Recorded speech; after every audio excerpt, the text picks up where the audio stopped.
Shalom, selamat pagi saudaraku yang dikasihi oleh Tuhan.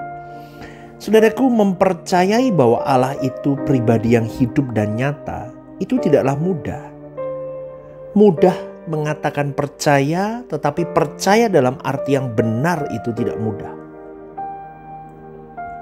Karena sejatinya tidak banyak orang yang benar-benar mempercayai Allah itu ada. Sebab banyak orang beragama yang mengaku percaya kepada Allah, tetapi sebenarnya belum percaya atau tidak percaya. Ini tampak dari kehidupannya hari-hari.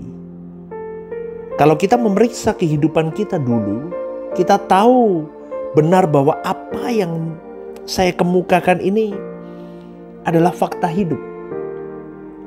Kita mengatakan kita percaya Tuhan, tetapi kita ada di dalam kekhawatiran, ketakutan, kecemasan. Betul nggak saudaraku? Padahal kita mengatakan, oh ya Allahku dahsyat. Kalau ditanya di gereja biasanya begitu kan, apa kabar? Luar biasa. Tapi sebetulnya itu hanya di mulut. Sebetulnya di dalam hati kita yang paling dalam, kita mau berkata, hidupku nggak luar biasa. Hidupku amburadul. Aku penuh dengan ketakutan, kekhawatiran, kekecewaan. Banyak, betul? Padahal kita mengatakan, oh Allah itu maha kuasa. Allah itu baik, Allah itu menjaga hidupku. Saudaraku, itu tidak menunjukkan bahwa kita percaya. Mulut kita mengatakan percaya kepada Tuhan, tetapi kita sembarangan menggunakan mulut yang sama. Sembarangan di dalam berpikir, apalagi dalam berperilaku, seakan-akan Allah itu tidak ada. Hati kita berbeda dengan mulut kita. Ini adalah cara dan gaya hidup manusia pada umumnya. Atau hampir semua manusia berperilaku seperti itu sih. Dan kita dulu juga begitu, betul gak saudaraku? Sekarang kalau kita berkata bahwa kita memilih untuk percaya bahwa Allah itu ada, Allah itu hidup, Allah itu nyata, dan kita menunjukkan hormat kita kepada Allah dengan benar, maka kita buktikan dengan cara hidup kudus, tidak bercacat, tidak bercela, jatuh segeragam, kembali bangkit lagi, saudaraku. Setiap kali kita melakukan sesuatu, baik apa yang kita pikirkan, kita renungkan, atau kata-kata yang mau kita ucapkan, apalagi perbuatan, kelakuan, ayolah saudaraku, baiklah kita selalu berpikir bahwa Allah yang hidup, Allah yang maha hadir itu, dengar baik-baik, melihat segala sesuatu yang kita lakukan. Dan jika kita mempertimbangkan hal ini dengan benar, dengan serius, pasti kita tidak akan berani sembarangan berbuat sesuatu. Amin saudaraku. Kita tidak akan ceroboh. Kita berhitung dengan sungguh-sungguh bahwa segala sesuatu yang aku lakukan ini melukai hati Allah apa enggak. Bukan hanya kelakuan loh, melainkan juga perkataan-perkataan kita. Bukan hanya ketika kita di depan orang, tetapi di belakang orang yang kita percakapkan, kita juga harus sangat berhati-hati. Jangan di depan baik, di belakang tusuk, saudaraku. Apalagi ngomongin orang yang tidak perlu. Jangan, udah, ayo kita mau selesai. Bulan lalu masih begitu, minggu lalu masih begitu, kemarin masih begitu, hari ini enggak. Amin. Kita hari ini mulai berubah. Mulutnya bertobat, kelakuannya bertobat. Amin saudaraku. Karena sejujurnya kita sering meleset. Kalau kita memeriksa hidup kita di hadapan Allah, masih ada kesalahan yang masih saja kita lakukan saudaraku. Baik melalui pikiran kita, melalui perasaan kita yang tidak terlihat orang, kita masih meleset. Masih meleset saudaraku. Maka dalam hal ini tidak ada pihak manapun yang dapat menjaga hati kita. Tanggung jawab menjaga diri terdapat pada diri kita sendiri. Amin saudaraku. Tuhan sudah berikan Roh Kudus kepada kita. Tetapi kalau kita tidak merespon Roh Kudus dengan benar, Roh Kudus tidak memaksa. Amin. Jadi pilihan itu ada di tangan kita. Pilihan itu ada di tangan kita. Kita jaga pikiran, kita jaga perasaan, kita jaga mulut, kita jaga seluruh anggota tubuh kita, sumbernya di hati. Makanya kalau sudah salah sikap hatimu, semuanya akan salah. Contoh ya, kalau kau sudah, saya menggunakan satu kalimat konotasi, keracunan. Contoh, hati-hati dengan lidah, saudara. Lidah itu bisa meracuni. Bahkan firman Tuhan berkata lidah itu seperti apa? Kemudi kapal. Yang kecil tapi bisa menggerakkan kapal sebesar apapun.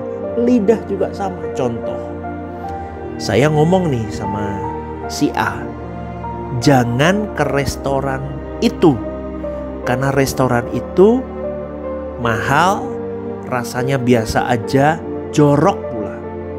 Misalnya begitu, saudara.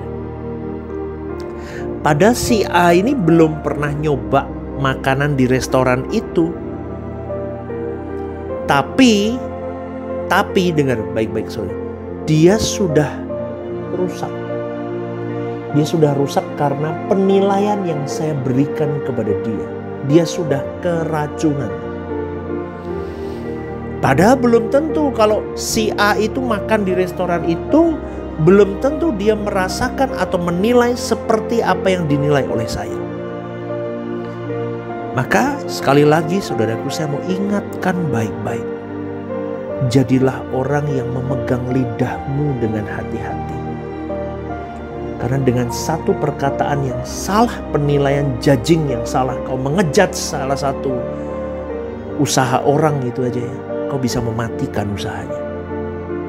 Maka di sini saya juga mau ingatkan kepada setiap orang yang mendengar renungan The Message. Apapun yang kau dengar lewat telingamu, jangan sembarangan kau iyakan. Maka bereskan hatimu, karena semuanya asalnya dari hati.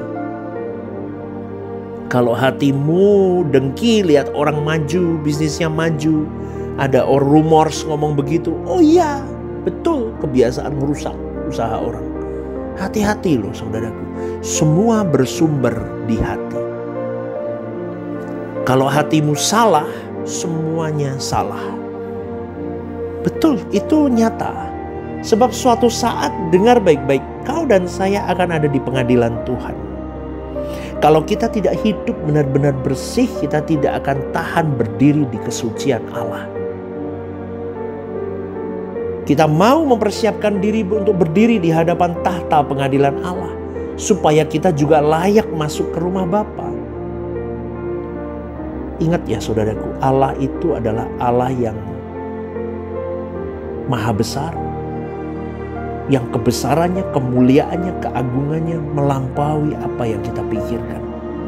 Maka dari itu, kalau kita berurusan dengan Allah yang hidup, jangan sembarangan. Jangan sembarangan. Allah Maha Kudus, karenanya di dalam 1 Petrus 1:16 firman Tuhan mengatakan, kuduslah kamu sebab aku kudus. Tapi ini semua tergantung kepada kita, bukan kepada orang lain, apalagi kepada Tuhan. Kalau kita memilih untuk percaya, kita bisa. Kita bisa bebas dari kekhawatiran, dari ketakutan. Tetapi memang tidak mudah karena Allah tidak kelihatan. Sedangkan masalah-masalah kita sering mengancam di depan kita secara langsung dan kelihatan nyata. Tetapi saudaraku, kalau kita terus belajar kebenaran firman, terus kebenaran firman itu yang membangun bangunan berpikir yang benar. Kalau kita menyediakan waktu bertemu dengan Tuhan di dalam doa setiap saat, pastilah kita bisa bertumbuh dalam takut akan Tuhan. Bertumbuh dalam kasih, bertumbuh dalam cinta kepada Tuhan yang tidak kelihatan itu. Jika kita berurusan dengan Dia, harus benar-benar tidak bercacat, tidak bercela. Harus benar-benar kudus, tidak menghargai dunia seperti anak dunia, tidak terikat dengan keindahan dunia ini. Baru kita bisa bertumbuh untuk kokoh, tabah, kuat menghadapi segala keadaan. Jadi saudaraku, pada pagi hari ini, kalau kita berada di luar, jika keadaan kita hari ini berada di luar kemampuan kita, kita pasrah saja. Kadang Tuhan akan mengizinkan kita berada di dalam posisi sulit, terjepit, yang tidak bisa membuat kita kadang seringkali bersuka cita dan seakan-akan tidak punya pengharapan. Tapi yang penting, saudaraku, dengar baik-baik, kita tidak berdosa kepada Tuhan. Kita tetap hidup benar di pemandangan Allah. Tuhan pasti berperkara atas hidupmu dan hidupku. Tuhan pasti menolong kita. Amin, saudaraku. Dan kita akan melihat bukti-bukti kehadiran dan pertolongan Tuhan. Dia tidak akan membuat kita kehilangan pribadinya kalau kita benar-benar mencintai Dia. Memang keadaan seringkali menyudutkan kita dan berusaha membuat kita remuk dan hancur, saudaraku.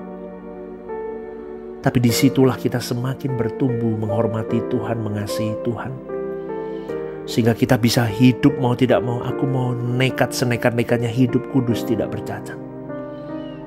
Dan akhirnya, saudaraku, ada keberanian menghadapi segala sesuatu. Hari ini kalau hidupmu disalahpahami orang, nama baikmu dirusak di luar sana. Saya mau katakan, saudaraku, diam, jangan berlawan. Jangan dilawan. Diam. Kita punya Tuhan yang hidup. Biarkan semua orang mau menyalahpahamimu sekalipun. Kalau kau punya Tuhan yang hidup, Dia tahu keadaanmu. Dia tahu kebenaranmu. Dia tahu di mana posisimu. Maka perkarakan hidupmu dengan kekudusanmu di hadapan Tuhan. Biarkan Tuhan yang berperang ganti hidupmu. Amin, saudaraku. Maka jangan takut. Rasa khawatir, rasa cemas, rasa takut akan hilang secara bertahap. Kalau kau mengalami perjumpaan dengan Tuhan, jaga hatimu. Jangan remuk. Jangan luluh lantah dengan masalah. Ya, tapi dengan masalah-masalah ini, kau bisa berkata, aku semakin rindu pulang ke surga. Aku mau rajut kekudusan tangga kesucianku, supaya aku bisa sampai ke surga suatu hari nanti. Amin, saudaraku. Orang boleh menjahatimu. Bahkan orang terdekatmu bisa menusukmu. Bisa menghancurkan nama baikmu. Bisa menghancurkan pekerjaanmu. Bisa menghancurkan reputasi dan masa depanmu. Bisa menghancurkan apapun dalam hidupmu. Tetapi ingat, saudaraku, jangan balas kejahatan dengan kejahatan.